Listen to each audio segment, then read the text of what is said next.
Before I say anything, this video will contain spoilers for One Piece chapter 1023, so be warned. So about Zoro, in the new One Piece chapter titled Two Peas in a Pod, we got a lot of info dropped on us. The name of King's race was dropped by Queen, the whole situation with Momonosuke at the end of the chapter, a whole lot of stuff happened. I can make separate videos about those topics, but today I mostly want to talk about Zoro. We got hinted at what Zoro's eye might mean, and some more lore about Ryuma and his lineage. Before we get into that though, consider liking and subscribing for future anime videos. Alright, so the first thing I wanted to touch on is Zoro's eye. Ever since the time skip, we had one of his eyes closed, seemingly by a sort of accident or something, but it was never really brought up or acknowledged. Luffy or any of the other Straw Hats never asked Zoro what happened about his eye, but with the new chapter, it finally gets acknowledged by a character. While Zoro and Sanji are fighting King and Queen, Hyogoro and Kawamatsu are fighting off anyone who tries to interfere with their fight, which is when Kawamatsu tells Hyogoro there's a reason he didn't complain about Zoro getting Emma, and Hyogoro agrees with Kawamatsu, saying how he's an uncanny copy of Shimosuke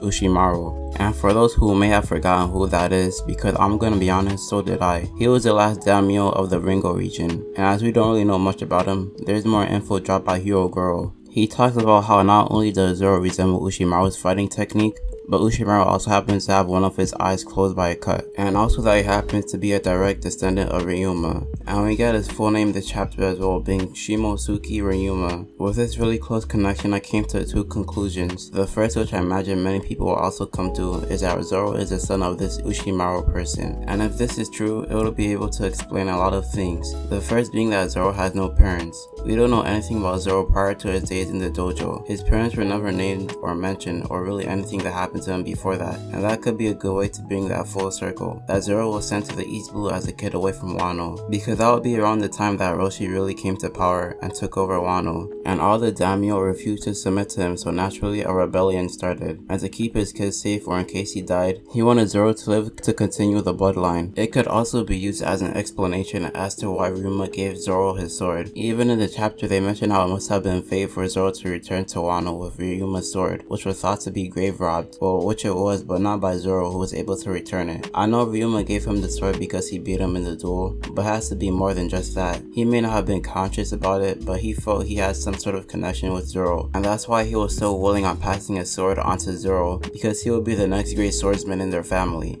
And as for the explanation on why exactly they have their eyes cut, it's hard to say. They are known as demon or god swordsmen, so maybe it has something to do with spirituality. I mean, Zoro isn't religious, but it helps him draw more quote-unquote demon power from his sword. Well, for all we know, it could really be some sort of demon power that he draws out, because we have already seen multiple times that spirits do actually exist in One Piece, with the most obvious example being Brook, and with the swords like Emma or even Shusui having what looks like their own wills, it wouldn't surprise me. Possibly some sort of sacrifice they made to be able to use the demon swords, but that's pretty much all I can think of. We still haven't seen how exactly Zoro's last eye even benefits him as a swordsman, or if it even is meant to be something that benefits him, or just some sort of sacrifice he made to reach a higher level of swords mastery. And as for the second conclusion I came to, after thinking about it, the first is a lot more likely to happen and makes more sense, but it was that someone he knew was close to Ushimaru and learned from him. And of course the person I'm referring to is Kyoshiro, but now that I'm thinking about it, this second idea doesn't sound nearly as good as the first. So yeah, that's pretty much what I thought Zoro's connection to Ryuma could be, that he's a swordsman coming from a long line of well-renowned swordsmen.